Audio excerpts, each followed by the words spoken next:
सबसे ज्यादा खुशी की बात है कि बिहार के नेता, ठेकेदार, इंजीनियर के लिए बहुत बड़ा खुशखबरी की बात है। कैसा, हम इसलिए बोल रहे हैं कि बिहार तो बर्बाद हो गया, बिहार में बाढ़ का तबाही ऐसा मच गया है कि कम से कम 16 जिले एकदम पूरी तरह से तबाह हो चुके हैं। बिहार में हेलीकॉप्टर से ऊपर से गिराया जा रहा है लोगों के लिए खाना। अब हम ऐसा क्यों बोल रहे हैं कि खुशखबरी की बात है, तो खुशखबरी की ही बात है। भारत सरकार ने, गृह मंत्री अमित शाह ने, भारत सरकार बिहार को 900 करोड़ 55 लाख रुपया दिया गया है बिहार को बाढ़ से बचाव के लिए। कम अभी लगभग 40 से 45 पुलें टूट चुकी है बिहार में। अब हम इसलिए बोल रहे हैं कि खुशखबरी की बात है, चाहे तो बिहार का नेता हो, विधायक हो, एमपी हो, सांसद, तमाम ऐसे नेता हो, जब भी बाढ़ आता है मुझे तो लगता है कि ये नेता मंत्री मनाते हैं कि बिहार में तबाही आए, बाढ़ आए, तब तो हमारे घर में चूनर और तमाम बड़ी बड़ी गाड़ियां आएगी। पिछले साल भारत सरकार ने लगभग 11,000 करोड़ रुपया दिया था बिहार को बाढ़ से बचाने के लिए, लेकिन क्या फायदा, क्या हुआ, फिर से तबाही देखने को मिला।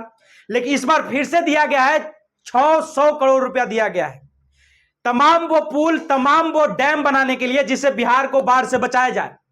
अब आप सोचिए कि 70 साल, पिछले 70 साल से कोसी नदी में जिससे बिहार में तबाही आता है उस पर काम चल रहा है, उसमें लगातार अरबों रुपया फूका जा रहा है बिहार को बाढ़ से बचाने के लिए। लेकिन अफसोस, आज तक कोई माई का लाल पैदा नहीं हुआ जो बिहार को बचा सके, बाढ़ से बचा सके। अब सोचिए, कहिएगा कि बिहार तो, बाढ़ तो प्राकृतिक देन है, पानी पड़ेगा तो बाढ़ आएगा, लेकिन आप ताज्जुब खाइएगा कि तमाम वो राज्य जहां पर बाढ़ आते हैं लेकिन सिर्फ 1-2 दिन के लिए आते हैं, बिहार में हर साल आता है, हर साल बाढ़ आता है, हर साल सुखाड़ आता है। लेकिन सोचिए कि ये जो नेता मंत्री हैं, इन 500 करोड़ रुपया में एक भी 2 पुल बन जाएगा तो बिहार का नाम रोशन हो जाएगा। ये सारा का सारा पैसा भ्रष्ट इंजीनियर, भ्रष्ट ठेकेदार, भ्रष्ट नेता, इन सब के पॉकेट में जाएगा।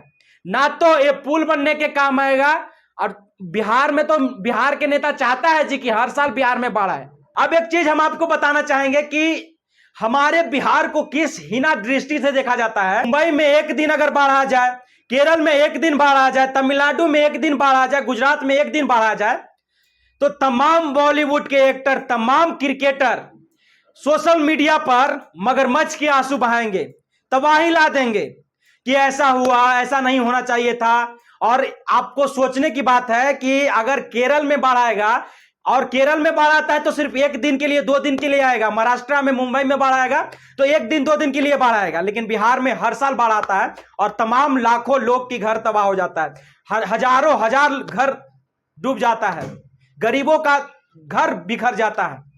और यही घटना अगर मुंबई में घटे, केरल में घटे, तमिलनाडु में घटे, एक छोटी सी घटना घटे, 1 दिन 2 दिन के लिए बारिश होगा और पूरा पानी भर जाएगा, तो तमाम वो क्रिकेटर पैसे दान करेंगे। आपने देखा था सचिन तेंदुलकर का प्यार कैसा था केरल के लिए, 1 दिन डूब गया तो पैसा दान किया गया।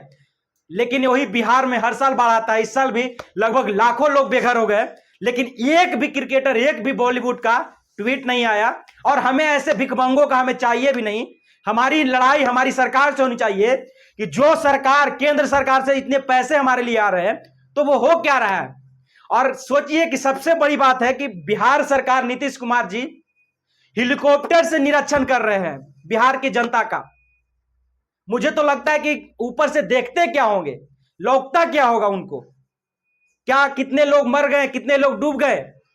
ये हमारे बिहार की स्थिति बन चुकी है कि जहां लोग फंसे हुए हैं, दहल रहे हैं, और हमारे सीएम ऊपर से हेलीकॉप्टर से निरीक्षण कर रहे हैं। और गरीबों के नाम पर चुनाव लड़ने वाले, गरीबों के नाम पर वोट मांगने वाले, आज एक भी मसीहा बिहार के लोगों के साथ खड़ी नहीं है। बिहार बाढ़ से बर्बाद हो चुका है, जमीनी स्तर पर एक भी नेता नजर नहीं आ रहे हैं।